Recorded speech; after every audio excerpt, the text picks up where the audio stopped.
about our own vaginas. They needed a context of other vaginas, a community, a culture of vaginas. There's so much darkness and secrecy surrounding them, like the Bermuda Triangle. No one ever reports back from there.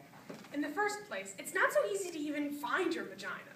Women go weeks, months, even years without looking at it. A high-powered businesswoman was interviewed, and she said that she was busy. She didn't have time. Looking at your vagina, she said, was a full day's work. You have to get down on your back in front of a mirror that's standing on its own, full-length preferred.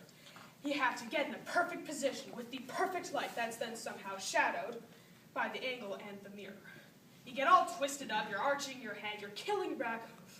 You're exhausted by then. She said that she was busy. She didn't have time. So there were vagina interviews, which became vagina monologues. Over 200 women were interviewed. Older women, younger women, married women, single women, lesbians, actors, college professors, corporate professionals, sex workers, and then of course you have African American women, Asian American women, Hispanic women, Caucasian women, Jewish women, and yeah, okay. At first, women were reluctant to talk about it. They were a little shy. But once you got them going, you couldn't stop them. You see, the thing is, women secretly love to talk about their vaginas.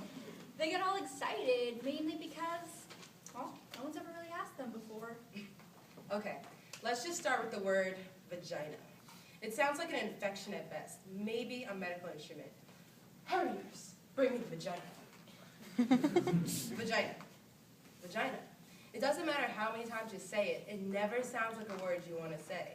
It's a totally ridiculous, completely unsexy word. If you used during sex trying to be politically correct, darling, could you stroke my vagina? You kill the whole act right there. We were worried about vaginas, what we call them and don't call them. In Great Neck, they call it a pussycat. One woman there said that her mother used to tell her, "Don't wear panties beneath your pajamas, dear. You need to out your pussycat." In Westchester, they call it a pookie. In New Jersey, a twat. There's a powder box, a poochie, a poopy, a peepee, a poopaloo, punani, a pout, and a peesh.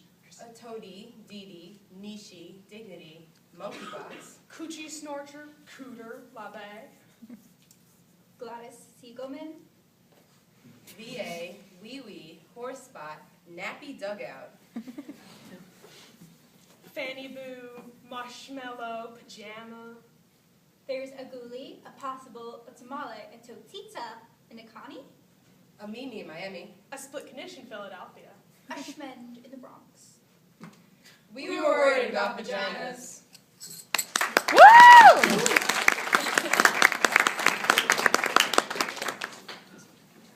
Some of the monologues are based on one woman's story. Some of the monologues are based on several women's stories surrounding the same themes. Hence, sometimes a good idea became an outrageous one.